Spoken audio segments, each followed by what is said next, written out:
Un jabón de higiene íntima que nos permita sentirnos como recién bañadas durante todo el día. Por eso me sumé también al movimiento Mujeres Saludables de Lactacid Pro Bio. ¿Querés conocer más? Mira.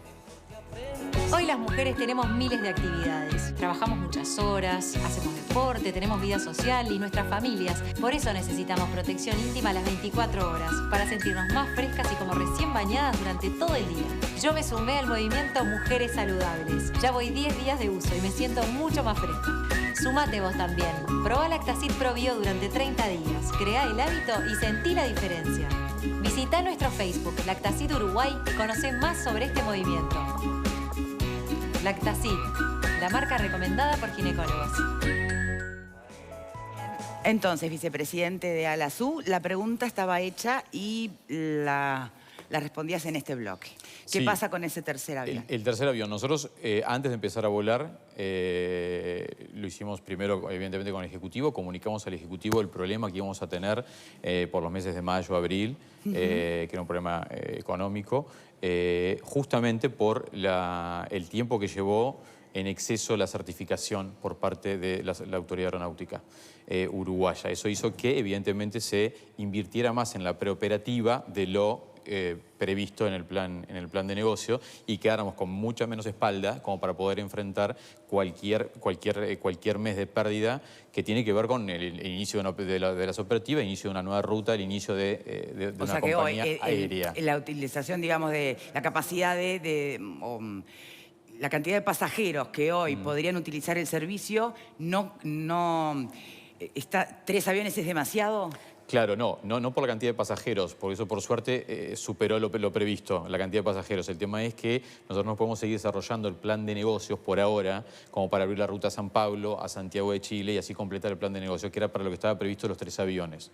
Entonces, con 2 entonces, ¿qué se hace? Estamos haciendo Buenos Aires y Paraguay y se va a agregar San Pablo en los próximos meses. ¿En modalidad charter o con reserva común? No, eso sí, en vuelos regulares, eso de charter no sé, salió Sí, porque viste que anda en la web. Desinformación de prensa que no tiene nada que ver. No es que van a tener entonces que pedirse como charters, ¿va? No, son para nada. Vuelos Charter regulares. es un negocio, unidad de negocio que nosotros evidentemente la explotamos y mucho a través de los cuadros de fútbol. Me preguntaban ahí los chicos a través de los cuadros de fútbol. Vamos a transportar nuevamente la selección, transportamos todos los cuadros de fútbol de la región, no solo uruguayos, sino también de la región. Hacemos mucho vuelo charter con el Conrad y demás.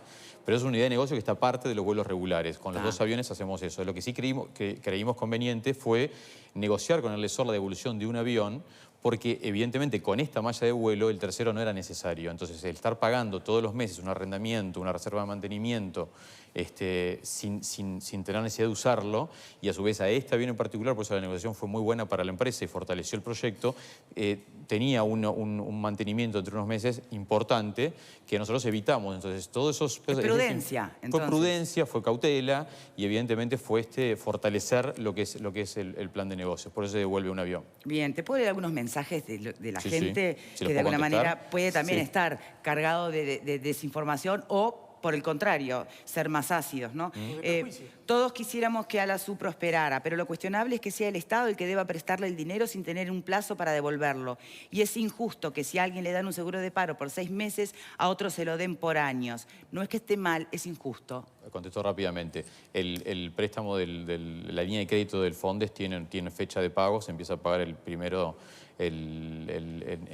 de enero del 2017 empezamos con los intereses y en enero del 2018 empezamos a pagar intereses más capital de trabajo. Sobre el seguro de paro, es un seguro de paro que se extendió, no fue un seguro de paro especial, fue un seguro de paro extendido y no fue ni la primera empresa que lo tuvo, ni los primeros uruguayos que accedieron a ese seguro de paro y ni siquiera es un seguro de paro, la extensión del seguro de paro es algo que se aplicó únicamente en el gobierno del Frente Amplio. Gobiernos anteriores también lo han aplicado, es una política laboral. Bien.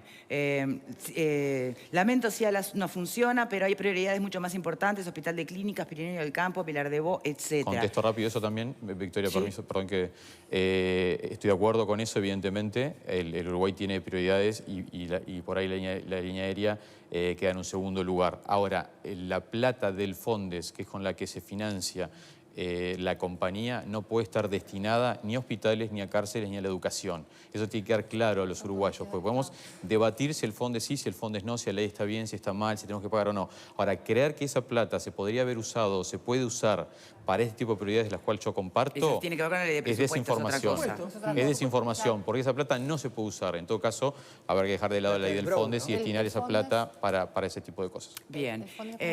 Me queda solo una duda, porque después otra de las informaciones que, o por lo menos trascendidos, es las demoras en el pago a los proveedores. ¿Hay demoras significativas o estamos hablando de lo que pueden ser las demoras naturales en un sistema, en un estado financiero determinado? No, yo diría que son demoras naturales en un sistema financiero. ¿Atrasados en cuánto están? No, depende del proveedor. Pero yo quiero yo no voy a hablar de los atrasos, lo que quiero hablar es del apoyo que tenemos por parte de esos proveedores, que eso creo que es lo importante y es lo que... No los están ahorcando ni apretando. No, al revés, están apoyando a la empresa, están apostando a la empresa, ¿pero por qué? Porque nosotros le mostramos los números. Acá ya no somos tres como éramos en su momento contando y hablando de un proyecto, de un sueño, de una aspiración. Sí. Acá hay números concretos, hay pasajeros transportados, vamos más de 42.000 pasajeros transportados, hay números y eso hace que el proveedor confíe. Estamos hablando de proveedores locales y proveedores internacionales, a los que no podría importarles nada de quién es la plata, ni qué es el proyecto, ni nada, entre ellos los lesores de los aviones. Justamente por los números que está arrojando la empresa, que superan lo previsto en el plan de negocio, es que los proveedores están confiando en nosotros y la verdad que nos están aguantando muchísimo y tenemos un apoyo muy grande por parte de ellos. Bien. Lo único que me quedó así en el tintero para terminar de entender, porque en el bloque anterior hablabas, por ejemplo, de las burocracias que de alguna manera llevaron también a desinformación y demás, y donde aparece el nombre de la Dinasia, ¿no? Y no termino de entender muy bien para quién juega Dinasia, o sea, si lo que está atrás o el bien que defiende es la seguridad de los uruguayos, son intereses económicos, ¿para quién juega Dinasia? Bueno, en el proceso, para quién juega yo no voy a... Sí, si me permitís. No, es interesante la pregunta y quizás estamos hablando de siglas y para la gente le suena, pero no sabe bien cómo ubicarlas en el Estado. Estamos hablando de una entidad de la Dinasia que es una de las patas de lo que podríamos llamarle la política aeronáutica del país, de la política aeronáutica civil. No nos olvidemos que está la Fuerza Aérea también, dentro de la cual está Dinasia. Pero en cuanto a la aviación civil, Dinasia tiene un aspecto, llamémosle técnico, porque tiene que ver con la seguridad de los aviones, los motores, pero toda la parte, digamos, de política de aeronavegación depende del sector civil, depende del Ministerio de Transporte. O sea, hay una junta aeronáutica que está encabezada por el ministro de Transporte, el señor Víctor Rossi, donde convergen representantes de otras entidades del Estado, Ministerio de Turismo, etcétera, que tienen que ver de alguna manera con la política aeronáutica. Entonces, lo que así me parece que la pregunta es pertinente, y yo no tengo elementos para contestarla, pero me parece que es válida, la pregunta es, en ese aspecto puramente comercial, no de la seguridad de los motores, sino en el aspecto puramente comercial, que determina si este vuelo es regular, si no tiene, si puede ir a Santiago, a Brasil o esto o lo otro. En ese aspecto comercial, donde hay muchas empresas que compiten, BQB, Amazonas, etcétera, etcétera, y otras compañías, bueno, ahí los interesados tendrán que decidir y saber a qué atenerse si entienden que el árbitro, que es el Estado, está actuando con equidistancia de todos los intereses o está inclinando a la balanza para un lado o para otro. Yo no tengo elementos de juicio para contestar la pregunta, pero me parece que es válido hacerse la pregunta y decir, bueno, si hay tantas piedras en el camino para Ala Sur, ¿quién le puso las piedras en el camino? Creo que esa pregunta es válida, pero yo no la puedo contestar. No te la estoy preguntando a ti. No, porque no voy a entrar en un debate. Sí, es entrar en un debate. Lo que sí quiero aclarar, cuando hablamos de un proceso de certificación, y para que le quede claro también a los usuarios, obviamente, de Alas Uruguay, no estamos hablando de seguridad. Nunca, hay que tener mucho cuidado cuando con este tema se toca el tema de seguridad. Porque justamente es uno de los capitales más grandes que tiene una compañía aérea. Entonces digo, cuando se habla de seguridad, cuando estamos hablando de un espacio físico en aeroparque, cuando estamos hablando de un proceso de certificación, nunca vamos a estar hablando de seguridad, pero la seguridad es en vuelo. Entonces digo, si bien hay procesos que empiezan en tierra y tienen que ser certificados por la autoridad, no estamos hablando de que corre peligro un vuelo. Que eso es importante que quede claro. Nunca despegó un avión de Alas Uruguay con el más mínimo de los riesgos de que algo fuera a pasar. Es una locura estar pensando, ni siquiera hablando de eso. Ahora, quería volver a una cosita que mencionaste, y era que hablaba de política aeronáutica. Bueno, justamente lo que no tiene Uruguay es una política aeronáutica. Y eso es lo que estamos peleando. Es para que tenga una política aeronáutica que nunca tuvo Por ello también el cierre de Pluna. Porque también tú comentabas el cierre de Pluna, no vamos a volver a Pluna, obvio, aparte hay poco tiempo. El cierre de Pluna tenía que ver con que Pluna era deficitaria. Pluna en el 2011 le aportó al Estado 300.000 millones de dólares, lo que en su momento equivalió... ¿Perdón? Ese número no puede andar, ese número tiene... En el 2011... 300.000 millones en un año. 300 millones de dólares, lo que significó para ese año el 1% del PBI. Entonces, cuando hablamos de una compañía aérea, lo tenemos que ver y analizar con números país, no de la con números de compañía aérea aislada, porque por ahí la compañía aérea sí es deficitaria.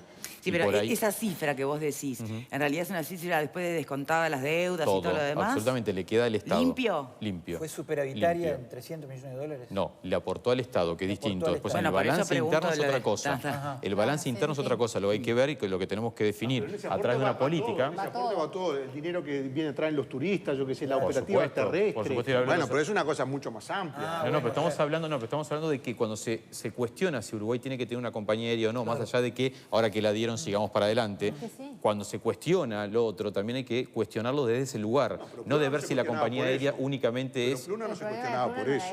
Pluna no se cuestionaba por eso, se cuestionaba por otras cosas. Sí, no se cuestionó demasiado, se cerró y nada más, pero no se cuestionó demasiado. Se cerró y nada más. Gente presa por eso. No, por eso. Pero en relación a eso, por ejemplo, sí quiero contar que Alas Uruguay hoy en día, en 6 meses de operativa, únicamente en 6 meses de operativa y con 2 líneas operando, que es Buenos Aires y Paraguay, le ha aportado, por ejemplo, el Estado neto más de 8 millones de dólares.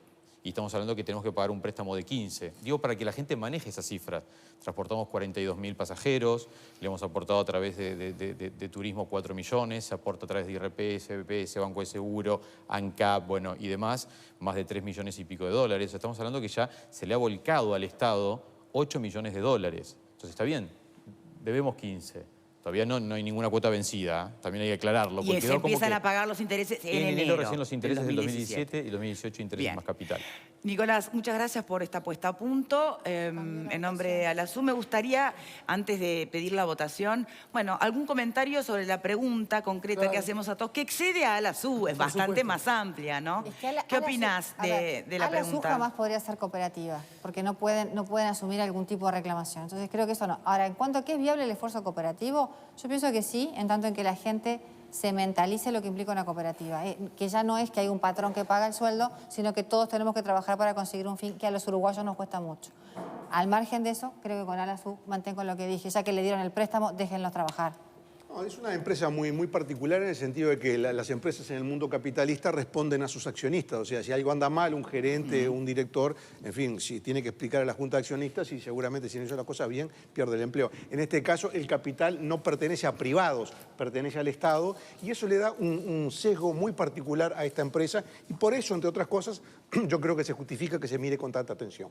Bien, yo creo que mirar con atención sí, hostigamiento no. Creo que hay un trato desigual y creo que juega un rol, no puedo advertir en qué medida, un paradigma que tiene que ver con que están aquellos que dicen que cualquier empresa gestionada por trabajadores es una buena noticia. No necesariamente estoy en eso, pero están aquellos que donde los trabajadores inician un proyecto les nace urticaria. Tampoco estoy en esos. Me parece que es legítimo... Vos no estás ni con el diablo, Alejandro. Todo lo contrario, todo lo contrario. Creo que los trabajadores tienen derecho a defender su fuente de trabajo cada vez que se ve peligrada, como siempre, por definición, y en esa lucha... Disculpen, pero en eso no soy objetivo. Voy a estar del lado de los trabajadores siempre. Bien. No, en mi parte, simplemente decir que el cooperativismo en sí mismo es viable en la medida que se mueva con la lógica de cualquier empresa en el mercado.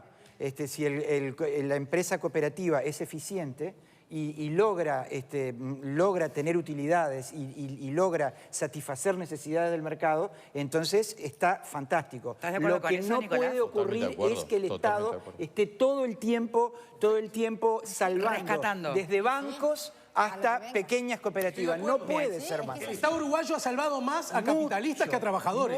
A lo largo de la historia. Es muy verdad. Es muy verdad lo que decís. Tenemos que despedirnos, señores. En eso estamos de acuerdo los dos. Tenemos que despedirnos. Y hablando de salvar, ojalá se recupere de verdad Raúl Castro. Sí. Todos desde acá. Querido y admirado Tinta Brava Raúl Castro. Le mandamos un abrazo a la familia. Con fe para el segundo tiempo. Ahí está. Antes de la pregunta, les recuerdo que agosto es el mes del lente de contacto en la óptica Estela Ginchuk. que tiene un 25% de descuento en los lentes en los de contacto, y en los cosméticos 50% de descuento. Así que pueden pasar por cualquiera de sus 5 locales, 4 en Montevideo y el 5º en Punta del Este. Agosto, mes de los lentes de contacto en la óptica Estela Ginchuk. Ahora sí, Vero, te pido el resultado de la votación. Cómo no, Victoria. Con respecto a las empresas, el 70% de quienes votaron dicen que sí, que es viable el esfuerzo cooperativista, y un 30% dice que no. Sí, cambió mucho en los últimos minutos. Bien. Es auspicioso. Gracias, Nicolás, por habernos acompañado. Y a ustedes, como siempre, por seguirnos. Chao, chao.